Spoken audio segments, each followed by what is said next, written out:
Wilson House, Cebu, Lechon. Dito lang yan sa Toronto, Canada.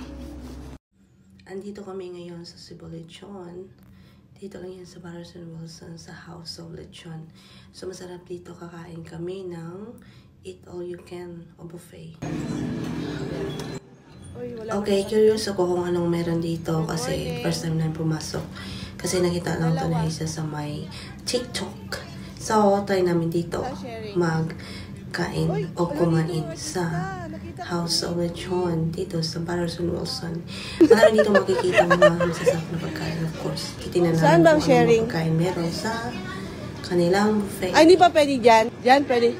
Ah, sige, doon na lang. Doon na lang. Para medyo malapit kami sa ano. Okay.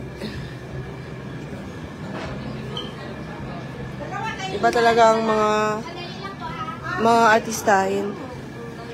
Ayan, meron po. Meron? Regular or special? Ano bang special? Meron tayong ano ate. Special kasi ano na kayo. Yan. Gusto ko sa kuya eh. 21.90. Yeah, pag yung special po, may kasama siyang Legion's Pures tsaka Tempo, that is 31.99. Oh, 31? Yeah. Anong game po? Ah, bala kami kumuha dyan. Ate, magsisa lang ako sa table niyo. Ah, sige. Yun na. 31.99 po? Opo.